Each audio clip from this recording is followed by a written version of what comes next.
So, yeah. Europe.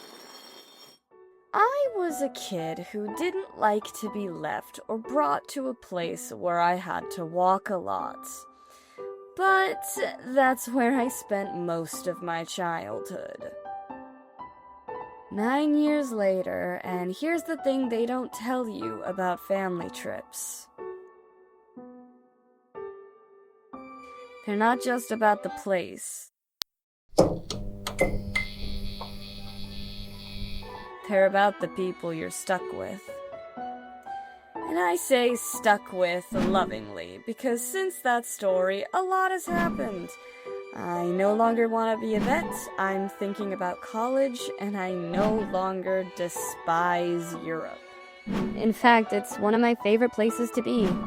A permanent reminder of how happy we all are together, especially since my brother has gone off to college, and I'm about to.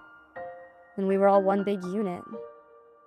But that came with a fair amount of fights, grievances, and embarrassments. And the story is far from over. So, let's get ready for... So, as covered, my parents loved taking me to Europe. The second I was old enough to get on a plane, that's where I went. And at the ripe age of 4 years old. One of the places they took this Florida girl to was Austria. And in Austria, they took me to the Alps. The Alps, for those who don't know, are snowy mountains that a 4-year-old had no business being on. According to my parents, it was because I was sledding, but that's a likely story. Anyway, I was getting cold, and on top of the mountain was a cute little cafe. I was cold and sad and wanted a nice sweet treat to warm me up, so I asked my mom to order me a hot chocolate. What my mother didn't inform me of is that there was no kids' temperature hot chocolate. This miscommunication would lead to my downfall. Listen, you can say that makes me sound like a wuss, but if you had only ever had something be at a reasonable temperature your entire life, it's not gonna be fun when it turns out that it doesn't stay at that temperature. I accepted the hot chocolate with joy and whimsy in my heart, and I took my usual sip. Evil is suddenly unleashed upon my tongue as I fight back demons not to scream in anguish. I turn to my parents with all the puppy dog look my sad little soul can muster. But they just laugh. You mock me. Why have you forsaken me, parents? I am battling unseen beasts I have never encountered, and you laugh. I had never felt so betrayed. It was not fun.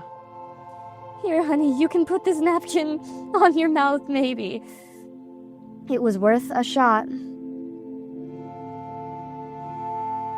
I guess this is better.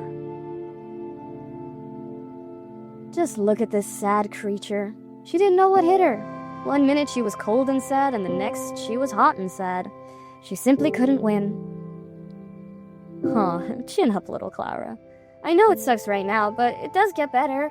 Like, when you get home, you're gonna go snuggle with your mom. That's pretty fun.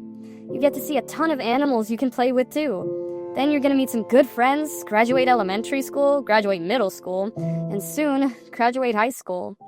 There's gonna be times during that where you're gonna feel way worse than this, and you'll wonder if it'll ever get better.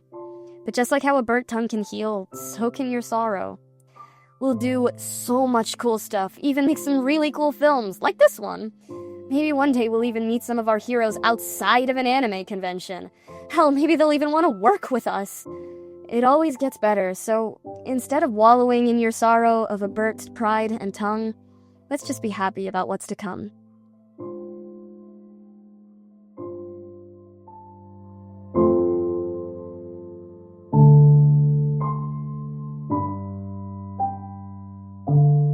Because trust me,